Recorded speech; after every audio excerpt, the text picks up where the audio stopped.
রাজধানী আগরতলা রেল স্টেশনে প্রতিনিয়ত অপরাধীদের আনাগোনা বৃদ্ধি পাওয়ায় উদ্বিগ্ন সাধারণ মানুষ। আন্তঃরাজ্য নেশা পাচারকারীরা আগরতলা রেল স্টেশনকে তাদের করিডোর হিসেবে ব্যবহার করছেন। সেই সঙ্গে বৃদ্ধি পেয়েছে পকেটমার, মোবাইল চোরের উপদ্রব, যার ফলে রীতিমতো উদ্বিগ্ন যাত্রীরা। সোমবার স্টেশন চত্বর থেকে এক মোবাইল চোরকে যাত্রীরা আটক করে উত্তম মধ্যম দিয়ে রেল পুলিশের হাতে তুলে দিলেন। ঘটনায় প্রত্যক্ষদর্শীরা জানান, এক যাত্রীর মোবাইল চুরি করে নিয়ে যাওয়ার সময় চোরকে হাতে নাতে পাকড়াও করেন স্টেশনে থাকা অন্যান্য যাত্রীরা। তারপর এই চোরকে ব্যাপক হারে গণধোলাই দেওয়া হয়। তারা আরও জানান, একই দিনে 3টি মোবাইল চুরির ঘটনা ঘটেছে। ওই চোর প্রতিনিয়ত নেশায় আসক্ত থাকেন বলেও অভিযোগ। আমার নাম আমিনুল ইসলাম সাগর।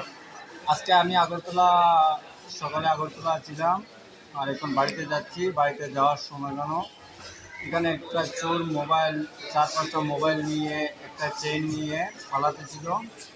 তারপরে সবাই ধরে অনেক ধুলাই করলো, পুলিশের হাতে দিয়ে দিল। এইরকম যদি স্টেশনের ভিতরে চুরি করে যাত্রীরা কেমনে তারা জিনিস নিয়ে থাকবে, কেমনে তারা সুবিধা মতন যাবে? কারণ ওরা টিকিট করে যাচ্ছে, সরকারি করে টিকিট করে, সরকারি করে টাকা দিয়ে যাচ্ছে, ট্যাক্স দিচ্ছে স্টেশনে।